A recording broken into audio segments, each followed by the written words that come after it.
اس مسلمانوں میت کے ایصال ثواب کے لیے قرآن خوانی کا اہتمام کرنا، خاص طور پر تیسرے دن یعنی تیجا کرنا، 20واں کرنا، یہ 40واں کرنا، کیا ہم کر سکتے ہیں؟ قرآن مقدس کی جو قرآن خوانی کی جاتی ہے کیا اس کا ایصال ثواب میت کو پہنچتا ہے یا نہیں پہنچتا ہے؟ میرا عزیز مسلمانوں، صحیح البخاری کتاب الوصایہ کے اندر یہ بات موجود ہے کہ حضرت عبداللہ ابن عباس رضی اللہ تعالی عنہ سے روایت ہے، وہ روایت کرتے ہیں کہ اللہ کے نبی صلی اللہ علیہ وسلم کے بارگاہ میں حضرت سعد ابن عبادہ وہ آیا، ان کی ماں کا انتقال ہو گیا تھا، تو اللہ کے نبی صلی اللہ علیہ وسلم کے بارگاہ میں عرض کیا، یا رسول اللہ میری ماں فوت ہو گئی ہے، میری ماں کا انتقال ہو گیا، میں اس وقت موجود نہیں تھا، یا رسول اللہ کیا اگر میں اپنی ماں کی طرف سے کچھ صدقات و خیرات کروں تو کیا اس کا ثواب اس تک پہنچے گا یا نہیں پہنچے گا؟ تو اللہ کے نبی صلی اللہ علیہ وسلم نے فرمایا ہاں اس کا ثواب پہنچے گا۔ تو حضرت سعد ابن عبادہ نے اسی وقت میرا نبی کو گواہ بنا کر کہا کیا کہ میرے پاس ایک باغ ہے، میں اپنی ماں کے نام پر میں اس کو صدقات و خیرات کر دوں گا۔ میرا عزیز مسلمانوں، بے شمار احادیث ہیں، انسان کے مرنے کے بعد اگر ان کے گھر والے، ان کے خاندان والے ان کے نام پہ صدقات و خیرات کریں تو ان کا ثواب پہنچتا ہے۔ تو اے میرا عزیز مسلمانوں، کیا قرآن خوانی کے ذریعے اگر قرآن پڑھ کر ان کے لیے اگر ایصال ثواب کرے تو کیا اس کا ثواب نہیں پہنچ سکتا ہے؟ اس آیتوں کی برکت، اس آیتوں کا ثواب کیا اس تک نہیں پہنچ سکتا ہے؟ اس صورتوں کا ثواب اس تک نہیں پہنچ سکتا ہے؟ میرا عزیز مسلمانوں، یہ بہانہ چھوڑو، لوگوں کو منتشر کرنا چھوڑو،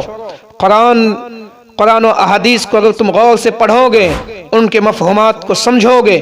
ایصال ثواب کے لیے تعلق سے، تو میرا عزیز مسلمانوں آپ کو خود واضح طور پر جو ہے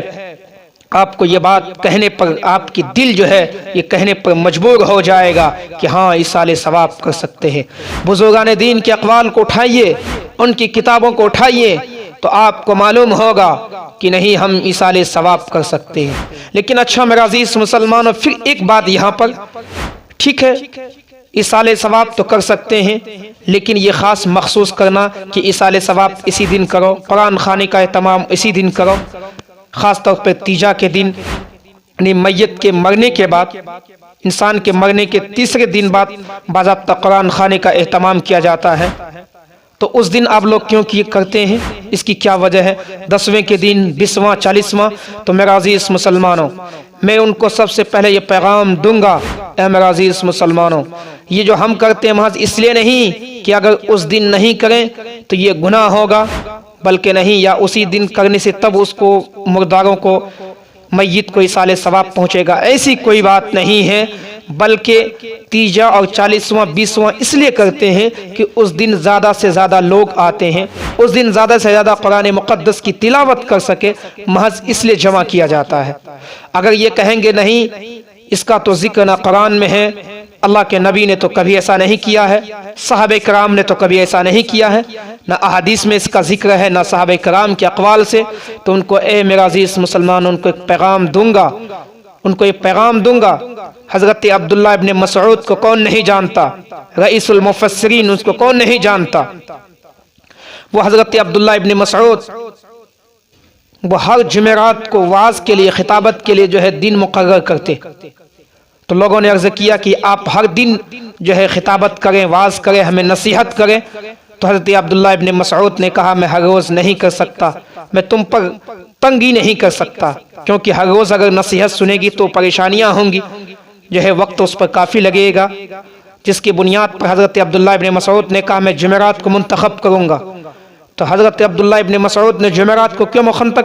منتخب کیا؟ تاکہ اس دن لوگ بھی اکٹھا ہو جائیں،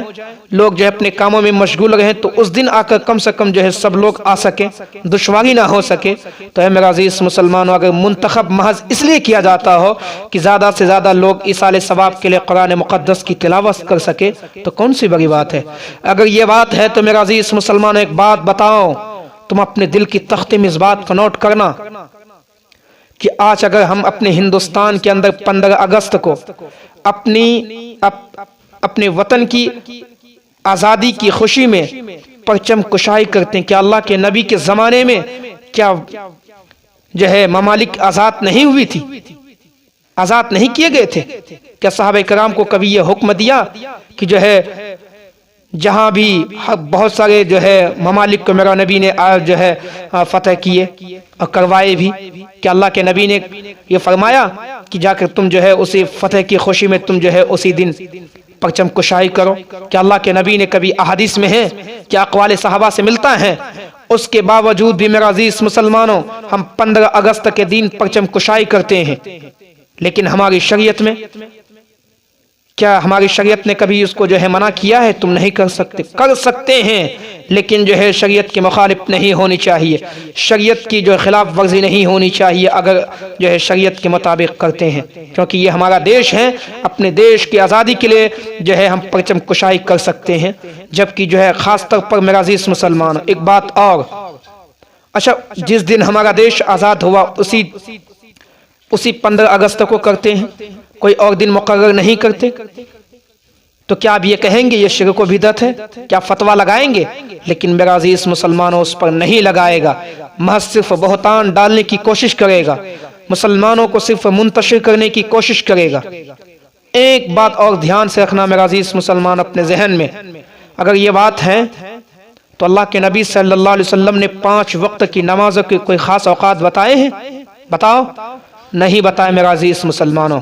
کہ جو ہے فجر کا اتنے وقت ٹائم میں ہے، عصر میں اتنے وقت پڑھنا، ظہر میں اتنے وقت ہے، مغرب میں اتنے وقت ہے، عشاء میں اتنے وقت ہے؟ کوئی بتا سکتا ہے اللہ کے نبی نے فرمایا ہو یا اقوال صحابہ سے دلائل دے سکے؟ لیکن نہیں میرا عزیز مسلمانوں، ہر مسجد کے اندر ایک وقت متعین ہے کہ اتنے بجے ظہر کی نماز اتنے بجے ہوگی، عصر کی اتنی بجے، مغرب کی اتنی بجے، عشاء کی اتنی بجے، فجر کی اتنی بجے ہوگی۔ جب نہ صحابہ کرام کے اقوال سے یہ باتیں ملتی ہیں کہ نماز کے اوقات صحابہ کرام کے اقوال سے، نہ احادیث سے موجود ہے، نہ احادیث میں جو ہے اس کا تذکرہ ہے، تو وقت مقرر کیے کہ یہ شرک و بدعت نہیں ہے؟ لیکن نہیں میرا عزیز مسلمانوں، اقوال بزرگان دین کے اقوال کو پڑھیں گے تو آپ کو معلوم ہوگا محض ہم اس لیے کرتے ہیں تاکہ لوگوں کی آسانی کے لیے،